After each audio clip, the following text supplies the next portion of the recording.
क्या मोदी सरकार गिरने वाली है? क्या मोदी सरकार खतरे में है? मोदी सरकार क्या कभी भी गिर सकती है? विपक्ष के द्वारा अविश्वास प्रस्ताव पेश किया जा रहा है। क्या अविश्वास प्रस्ताव पेश करने से मोदी सरकार गिर जाएगी? नमस्कार, मैं विष्णु राव और आप देख रहे हैं आक्रोश आपका न्यूज। मोदी सरकार पर दावा किया जा रहा है विपक्ष के द्वारा कि मोदी सरकार जो है अल्पमत में है और वह कभी भी गिर सकती है। इसलिए विपक्ष के द्वारा अविश्वास प्रस्ताव लाया जाता है। अविश्वास प्रस्ताव आखिर है क्या? कब लाया जाता है अविश्वास प्रस्ताव? तो आपको एक एक बात बताते हैं। अविश्वास प्रस्ताव जब सरकार अल्पमत में होती है, जब सरकार जो है विश्वास मत खो देती है, उसके पास सांसद उसके पास नहीं बचे रहते। मान लीजिए कि अगर सरकार बनाने में 200 या 220 सांसदों की जरूरत है, लेकिन सरकार के पास, सरकार तो बन गई लेकिन सरकार के पास अभी जो स्थिति है, जो 200 ही सांसद बचे हुए हैं, जो 20 सांसद है वो कहीं ना कहीं सरकार को अपना मत मन से नहीं दे रहा है। कभी भी उस सरकार, जब भी सरकार के खिलाफ ये प्रस्ताव लाया जाएगा तो वो सांसद सरकार को वोट नहीं करेंगे। इस स्थिति में जब विपक्ष को ये मालूम होता है कि 20 सांसद सरकार के खिलाफ है या 30 सांसद सरकार के खिलाफ है, तब अविश्वास प्रस्ताव विपक्ष द्वारा लाया जाता है। अब अविश्वास प्रस्ताव लाने के लिए क्या किया जाता है? कितने सांसदों की जरूरत होती है? अविश्वास प्रस्ताव लाने के लिए कम से कम 50 सांसदों की जरूरत होती है। 50 सांसद जब ये प्रस्ताव को मनोनीत करते हैं, दस्तखत करते हैं, तब जाकर यह प्रस्ताव लोकसभा अध्यक्ष के पास पेश होता है। जब लोकसभा अध्यक्ष के पास 50 सांसदों द्वारा लिखित अविश्वास प्रस्ताव को पेश किया जाता है, तब अध्यक्ष उस पर कार्रवाई करते हैं 10 दिनों में और उस पर बैठक बुलाई जाती है। उसके बाद वोटिंग कराया जाता है, फिर से लोकसभा में उस पर वोटिंग कराया जाता है और देखा जाता है कि सरकार क्या वास्तव में अल्पमत में है। अगर अल्पमत में होगी तो जो सांसद उसको पहले वोट किए थे सरकार बनाने में, वो अभी तो वोट नहीं करेंगे, तो सरकार इस स्थिति में गिर जाएगी।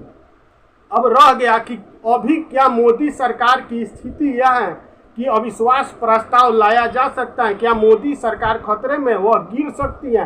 तो आपको बता दें कि मोदी सरकार के पास अभी 322 सांसद है, जबकि आपको बता दें कि लगभग 530 या 33 के करीब में, ऐसा बताया जा रहा है कि करीब में सांसद, पूरा इंडिया का जो सांसद है इतने हैं।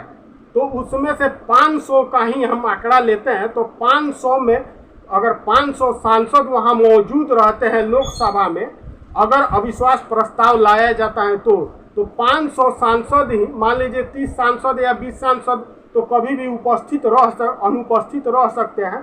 तो इस स्थिति में अगर 500 सांसद उपस्थित रहते हैं तो 500 सांसदों में 251 सांसद जब मोदी सरकार के खिलाफ वोटिंग करेंगे, उस स्थिति में मोदी सरकार गिर जाएगी। लेकिन अगर ऐसा नहीं होता है तो मोदी सरकार पर कोई प्रभाव नहीं पड़ेगा। अब देखें विपक्ष के पास कितने सांसद है कि विपक्ष दावा कर रहा है और अविश्वास प्रस्ताव ला रहा है। तो विपक्ष के पास अभी 143 सांसद है।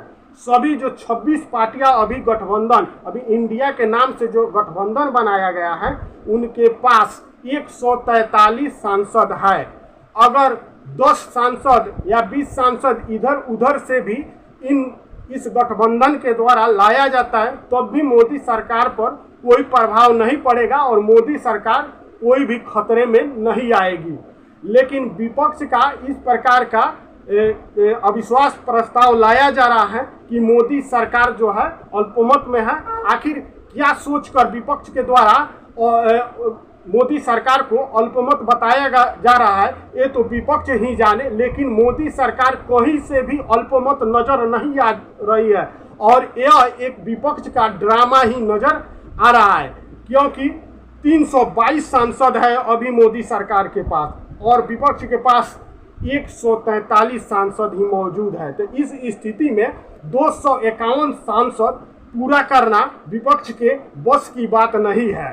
तो इस स्थिति में इस दावे को यहाँ पर झूठा ही माना जाएगा और यह जो मोदी सरकार को अल्पमत दिखाने की बात की जा रही है, अविश्वास प्रस्ताव लाया जा रहा है, ये कहीं ना कहीं विपक्ष के द्वारा एक अडंबर ही रचा जा रहा है और लोगों को गुमराह करने की कोशिश की जा रही है। तो ये था अविश्वास प्रस्ताव क्या होता है।